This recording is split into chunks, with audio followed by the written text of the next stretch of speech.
आज हमारा जो टॉपिक चलेगा वो फिजिक्स और केमिस्ट्री का कंबाइंड टॉपिक चलेगा।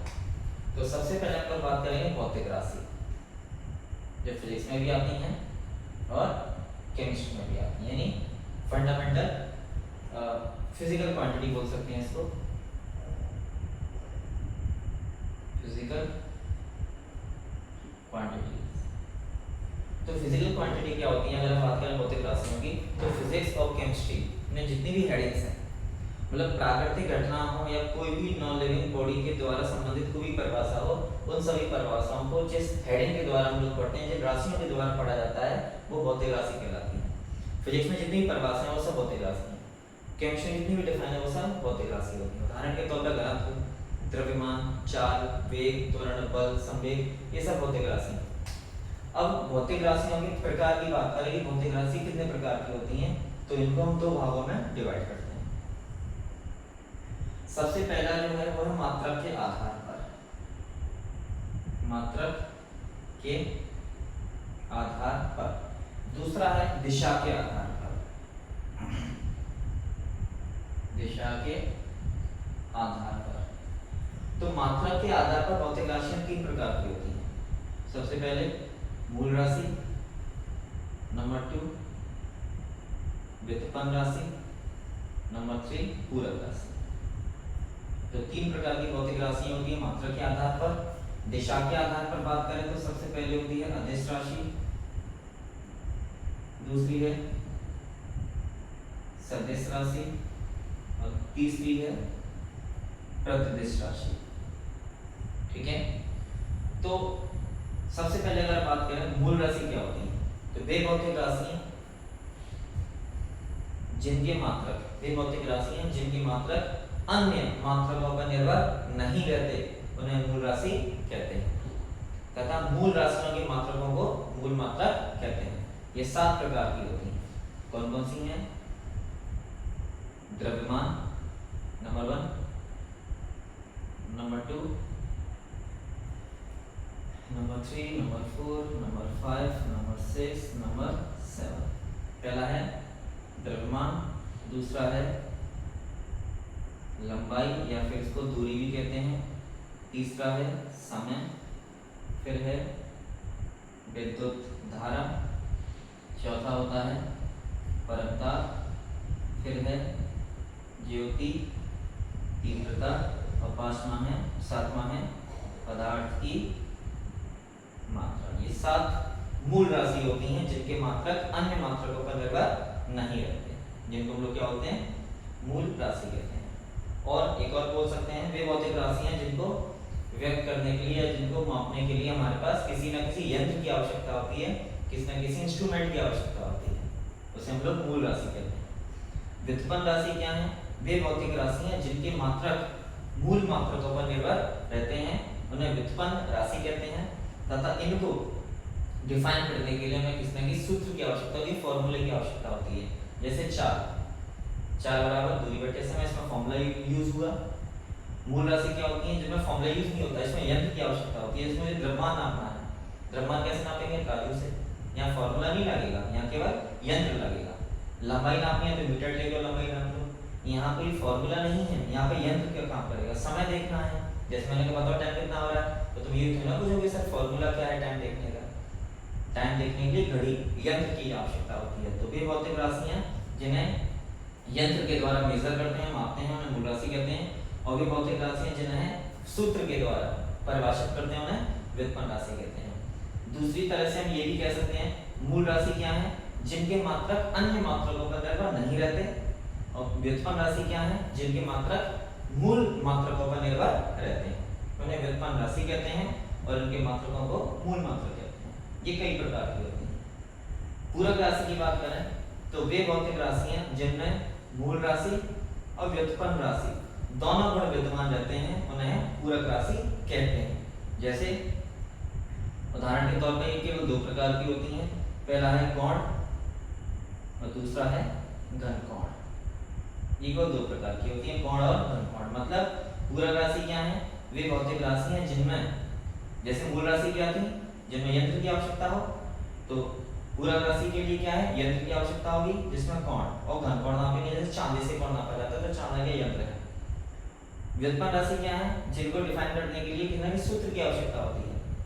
तो पूरक राशि में दोनों गुण है, तो यंत्र हो गया चांदी से यहाँ लिया, और पूरक राशि में व्युत्पन्न राशि के भी गुण होते हैं, जैसे इसके लिए फॉर्मूले की आवश्यकता भी होती है। तो कोण का फॉर्मूला क्या है, चाप की लंबाई बटे त्रिज्या। तो कोण का फॉर्मूला होता है चाप की लंबाई बटे त्रिज्या। तो यानी इनमें फॉर्मूले भी यूज होंगे और यंत्र के द्वारा भी दोनों को नाप सकते हैं। उन्हें हम लोग क्या होते हैं, पूरक राशि कहते हैं। दोबारा से परिभाषा बोल रहा हूँ, वे भौतिक राशि हैं जिनमें मूल राशि और व्युत्पन्न राशि दोनों के गुण शामिल होते हैं, उन्हें पूरक राशि कहते हैं। ये दो प्रकार की होती हैं, कोण और घनकोण। अब बात करते हैं दिशा के आधार पर। तो दिशा के आधार पर सबसे पहले आती है अदिश राशि। तो वे भौतिक राशि हैं जिनको व्यक्त करने के लिए केवल परिमाण की आवश्यकता होती है, उन्हें अदिश राशि कहते हैं। सदिश राशि क्या है, वे भौतिक राशियां जिन्हें व्यक्त करने के लिए परिमाण के साथ साथ दिशा की भी आवश्यकता होती है, उन्हें सदिश राशि कहते हैं। और प्रत्यक्ष राशि का मतलब होता है वे भौतिक राशियां जिन्हें व्यक्त करने के लिए परिमाण दिशा के साथ साथ गुण की भी आवश्यकता होती है, उन्हें प्रत्यक्ष राशि कहते हैं। उदाहरण देखो, जैसे अदिश राशि क्या है, जबकि जिसमें केवल परिमाण हो। जैसे हमने कहा कि किसी आदमी का वजन कितना है, हम कहेंगे 60 किलो। तो तुम पूछोगे कौन सी दिशा में, तो किलो। अगर किसी आदमी का वजन बताना है तो दिशा थोड़ी ना होगा, वो केवल परिमाण होगा, 60 किलो 75 किलो जो भी वजन होता है। जैसे हम किसी दुकान पे गए कि 5 किलो चीनी दे दो, तो दुकान वाला ये थोड़ा मुझे कौन सी दिशा में, तो 5 किलो तोल के पकड़ा देगा। सदिश राशि क्या है, जिसमें परिमाण के साथ दिशा की भी आवश्यकता होती है, जिसमें दिशा की आवश्यकता हो। जैसे मैंने कहा कि मुझे किसी के घर जाना है, तो कैसे पहुंचेंगे उसने कहा, मेरा किसी ने कहा मेरा घर यहाँ से 2 किलोमीटर है। तो 2 किलोमीटर है तो कौन सी दिशा में, दिशा भी तो पूछ जाएगी। तो किसी वस्तु की स्थिति या स्थान क्या कहलाता है, सदिश राशि कहलाता है। प्रत्यक्ष में क्या होता है, परिमाण दिशा के साथ साथ गुण की आवश्यकता होती है। जैसे स्प्रिंग है, स्प्रिंग को खींच के छोड़ दो, क्या होगा, वो वापस अपनी पूर्व अवस्था में आ जाएगा, प्रत्यानयन बल के कारण, जिसको जो कि क्या है, अपनी पूर्व अवस्था में वापस आना उसका गुण है। तो ऐसी राशियों को हम लोग क्या बोलते हैं, प्रत्यक्ष राशि कहते हैं। तो दिशा के आधार पर भौतिक राशियां 3 प्रकार की होती हैं, मात्रक के आधार पर भौतिक राशियां 3 प्रकार की होती हैं। अब दिशा कौन कौन सी हो सकती हैं, पूरब, पश्चिम, उत्तर, दक्षिण, बायां, दायां और वामावर्त, दक्षिणावर्त, ऊपर, नीचे, इस तरह से दिशा हो सकती हैं। अब हम बात करते हैं मात्रक की, जो कि मोस्ट इंपोर्टेंट टॉपिक है, मात्रक। इसको मैं रफ कर रहा हूं, नोट करना है तो नोट कर लो, ऐसे स्क्रीनशॉट ले लो। तो शुरुआत करते हैं मात्रक की। मात्रक को इंग्लिश में यूनिट कहा जाता है।